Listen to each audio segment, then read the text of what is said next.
Hello everyone, Radhe Radhe, जय माता दोस्ती। नवरात्रि का आज दूसरा दिन है, यानी कि माँ का दूसरा स्वरूप ब्रह्मचारिणी यानी ब्रह्म शक्ति यानी कि तप की शक्ति के प्रतीक जाना जाता है। हजारों वर्ष तक इन्होंने कठिन तपस्या के की थी, इसलिए इस कारण से इनका नाम पड़ा है ब्रह्मचारिणी। तो चलिए आज सुबह सुबह से रूटीन शुरू कर रही हूँ।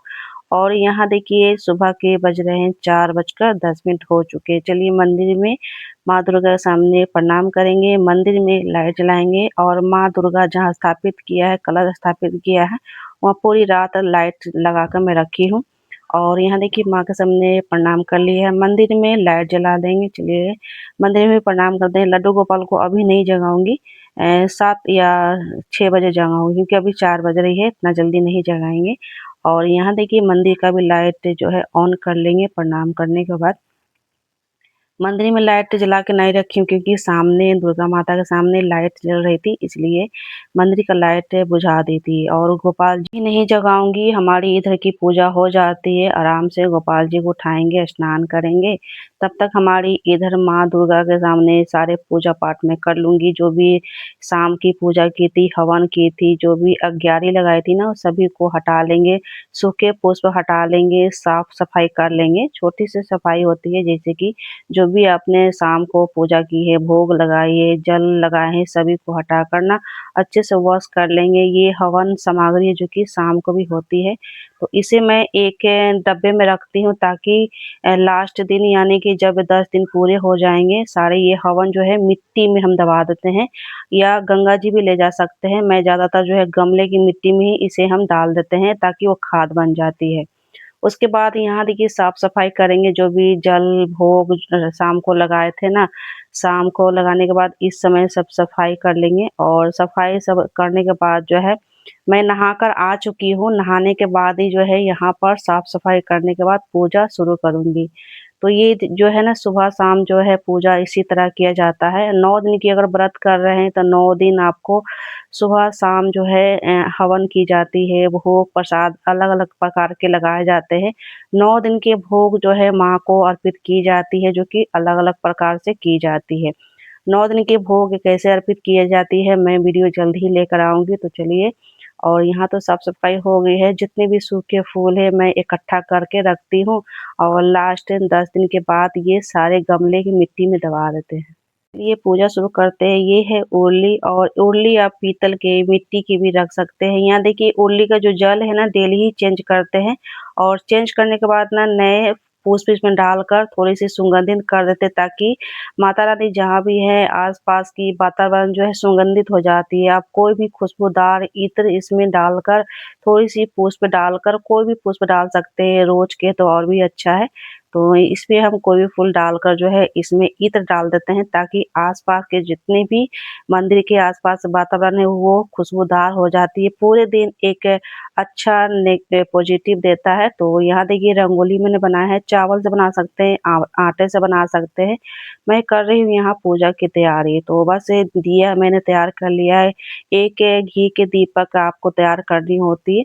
अखंड जोत जल रही है, फिर भी आप एक पूजा करते समय एक-एक घी के दीपक तैयार कर लें, और ये घी के दीपक जो है गणेश भगवान के सामने रखेंगे। तो चलिए पूजा हम शुरू करते हैं, दीपक को जला लेते हैं। सबसे पहले जल से छिड़काव कर लेंगे, सभी भाव रूपी स्नान करा देंगे। कलश के ऊपर भगवान गणेश जी को, माँ दुर्गा जी को, हनुमान जी, जो भी आप देवी-देवता विराजमान करके रखें नवरात्रि के समय, चौकी पर सभी को स्नान भाव रूपी करा देंगे। नवरात्रि के दूसरे दिन माता ब्रह्मचारिणी की पूजा की जाती है। यह ब्रह्म शक्ति यानी कि तप की शक्ति की प्रतीक माना जाता है। इनकी आराधना से भक्तों को तप करने की शक्ति बढ़ती है। शास्त्र में बताया गया है कि माँ दुर्गा पार्वती के रूप में ही पर्वतराज की यह पुत्री बनकर जन्म लिए थी, और महर्षि नारद के कहने पर अपने जीवन में भगवान महादेव के पाने के लिए कठोर तपस्या की थी। हजारों वर्ष तक अपने कठिन तपस्या के कारण ही इनका नाम तपस्वी ब्रह्मचारिणी के नाम पड़ गया। उसी समय से इनका पूजा अर्चना विशेष की जाती है। चलिए पूजा मैंने तो स्टार्ट कर दी है। सभी के ऊपर जल छिड़काव करते हुए अब हम पूजा को आरंभ देते हैं। माता ब्रह्मचारिणी हमें यह संदेश देती है कि जीवन में बिना तपस्या अर्थात कठोर परिश्रम की सफलता प्राप्त करना असंभव होता है। बिना श्रम के सफलता प्राप्त करना ईश्वर के प्रतिबंध विपरीत होती है। अंत में वार्षिक अर्थात समझने वाले तप करने के शक्ति हेतु इस दिन शक्ति का स्मरण करें। योग शास्त्र में यह शक्ति स्थापित किया गया है कि स्तुति करने से हमारे समस्त ध्यान स्वस्थ निष्ठ कर्म करने से यह शक्ति बदलाव बलवान बन जाता है एवं सवित्र सिद्ध की विजय की प्राप्ति की जाती है। इसलिए ब्रह्मचारिणी माता की पूजा करें। नवरात्रि के दूसरे दिन श्रद्धालु माता ब्रह्मचारिणी से जीवन में कठोर तप या कहें कि करे संघर्ष की ये शिक्षा लेती है और हम सबको ये सिखलाती है। ऐसे ही कठोर तप करने वाली यह महिलाएं ब्रह्मचारी देवी माँ दुर्गा का दूसरा रूप जाना जाता है, जिनका पूजा नवरात्रि दूसरे दिन की जाती है और उन्हें ज्ञान तपस्या और वैरागी की देवी के रूप में पूजा जाता है। ब्रह्मचारी का अर्थ है तब का आचरण करने वाले। इस रूप में वह देवी पार्वती आवाहित रूप से ही जिनके भगवान शिव की को पति के रूप में प्राप्त करने के लिए बहुत कठोर तपस्या की थी। उनकी कृपा से भक्तों में तप, त्याग, सदाचार और संयम की बुद्धि होती है और जीवन की कठिनाई से लड़ने की शक्ति मिलती है। हे देवी ब्रह्मचारिणी का जन्म पार्वती राज हिमालय और उनकी भगवान शिव पति रूप में पाने के लिए अत्यंत कठिन तपस्या की थी, जिसके कारण ब्रह्मचारिणी के नाम मिला। उन्हें हजारों वर्ष तक निहार रहकर फिर सूखे पत्ते खाकर तपस्या की थी। इसलिए 9 दिन की जो ये नवरात्रि में ये माँ की व्रत होती है बहुत ही कठिन होती है। जो फल पर रहते हैं, जो निहार रहते हैं, बहुत ही ये कठिन 9 दिन की तपस्या ये व्रत मानी जाती है। इसलिए ये सबसे ज़्यादा कठोर व्रत माना जाता है। 9 दिन की ये व्रत जो है ना बहुत ही हार्ड होती है और यहाँ देखिए 9 दिन की जो व्रत हार्ड होती है, जो भी इनकी आप मनोकामना अगर मांग कर पूजा करते हैं, व्रत करते हैं, सभी मनोकामना आपकी पूर्ण होती है। इसलिए ये हार्ड 9 दिन की जो व्रत होती है ना, इसलिए सबसे तपस्या ये व्रतों में से मानी जाती है। तो यहाँ देखिए मैंने दीपक जला दी है और सर्वप्रथम भगवान गणेश जी की हम पूजा करते हैं। उसके बाद हम कलश की पूजा करेंगे, अग्नि की पूजा करेंगे। सभी को एक एक करके डेली ही पूजा की जाती है। तो अब चलिए पूजा हम शुरू करते हैं। और जो उरली मैंने रखे थे ना उसमें मैं फूल डाल दूंगी, तूर कर डाल दूंगी, जिसका ये इसका जो हार वाला डंडी है उसे हम निकाल देंगे और जो इसका ऊपर वाला कली है वो हम डालेंगे। इसका डंटी नहीं डालेंगे, सिर्फ फूल का जो कली होता है उसे हम डाल देंगे तोड़ कर। पूजा करने के बाद ना लास्ट में मैं करने बैठूंगी पाठ। तो सबसे पहले पूजा करती हूँ, भोग अर्पित करती हूँ और लास्ट में हम पाठ करते हैं। पाठ करने में 1 से 1.5 घंटा लग जाती है, इसलिए आराम से पूजा कर लेते हैं। उसके बाद हम पाठ करते हैं।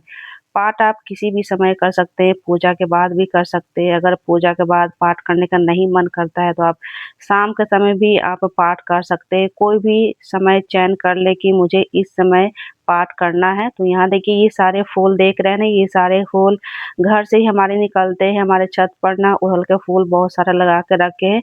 माँ के कृपा से ना कोई चीज़ का कमी नहीं होता है। जो भी फूल चाहिए मुझे अपनी छत के ऊपर ही मिल जाती है। यानी कि छत पर बहुत सारा मैंने प्लांट लगा के रखा है। मुझे बाहर से कोई भी फूल या पान के पत्ते नहीं लाना पड़ता है। मैं पान के पत्ते के पौधे भी लगा के रखी हूँ, धतूरे भी लगा के रखी हूँ शिव जी के ऊपर अर्पित करने के लिए। बेलपत्र भी लगा के रखी हूँ। बेलपत्र भी मैं डेली लाकर ना माँ को अर्पित करती हूँ, शिव जी को अर्पित करती हूँ। शिव जी की पूजा होगी और माँ की पूजा होती है। जहाँ माँ की पूजा होगी वहाँ शिव जी की पूजा नहीं होगी, ऐसे कैसे हो सकता है। माँ की पूजा के साथ साथ ना भैरव बाबा की पूजा जरूर करनी चाहिए। तो यहाँ देखिए पूजा हो गई है। अब यहाँ करेंगे आरती। आरती मैं 5 दियों के साथ ही करती हूँ, डेली सुबह शाम करती हूँ। आप कैसे करते हैं आप देख लेना। हमारे यहाँ ऐसे ही आरती की जाती है 5 दीपक जलाकर। अगर ये पीतल की ब्रास की 5 दीपक की नहीं है तो मिट्टी का भी लेकर पूजा कर सकते हैं, आरती कर सकते हैं। किसी बहन ने क्वेश्चन किया था कि आप आरती बदल-बदल के करते हैं क्या? तो मैं बोली कि नहीं, जो पहले दिन से हम आरती करते हैं ना, वही आरती पूरे 9 दिन गाते हैं, अब बदल-बदल के नहीं गाई जाती है। कोई भी माँ की आरती पहले दिन से स्टार्ट किए, वही आरती को ना पूरे 9 दिन आपको गानी होती है। जैसे आप पाठ कंटिन्यू करते हैं, पूजा जैसे करते हैं, 9 दिन ना व्रत संकल्प लेते हैं। जिस दिन आप पहला दिन पूजा करते हैं, उस दिन संकल्प लिया जाता है कि मुझे ऐसे पूजा करना है, वैसे ही आधार पर आपको पूरे 9 दिन तक ना ये पूजा की जाती है। थोड़ी-सी हमारी आवाज़ में खराश आ गई क्योंकि व्रत में रह रहे हैं ना, तो खाना-पीना तो है नहीं। जो खाना-पीना नहीं होता है तो आवाज़ लगता है थोड़ा-सा चेंज हो जाता है, वैसे लगता है। तो यहाँ देखिए क्योंकि जूस पे थोड़ी-सी मीठापन रह रही हूँ, तो थोड़ी-सी आवाज़ थोड़ा चेंज हो जाता है। तो यहाँ देखिए हवन मैं कर रही हूँ, आरती करने के बाद ही मैं हवन करती हूँ। तो हवन के लिए मैं कुछ इस तरह से रोरी, कुमकुम, चंदन से टीके लगा देती हूँ, पुष्प अर्पित कर देती हूँ, इस तरह से हवन के ऊपर अच्छे से सजा देती हूँ क्योंकि ये माँ का प्रिय प्रसाद होता है। लौंग, इलायची जोड़े में रख के, लौंग फूल वाला रख के टूटा हुआ लौंग ना डालें। लौंग, इलायची, घी, बतासे, हवन सामग्री सभी चीज़ को डालकर ना हवन आप किस कर सकते हैं। तो यहाँ देखिए ये गाय के उबले मैंने पका लिए गैस पर, उसके बाद में इसमें घी डालें, सब चीज़ डालने के बाद हवन सामग्री डालेंगे। 108 बार आपको नाम जाप करना है, कोई भी माँ का नाम जाप लेकर जो है 108 बार हवन के समय आपको जाप करनी होती है। रुद्राक्ष की माला ले लें, रुद्राक्ष की माला नहीं तो आप हाथों से ही गिनकर आप 108 बार आप हवन सामग्री डाल सकते हैं। 108 बार नहीं डाल सकते हैं तो 51, 21 भी कर सकते हैं। यहाँ देखिए हवन मैंने कर ली। आई होप आज की वीडियो पसंद आई हो।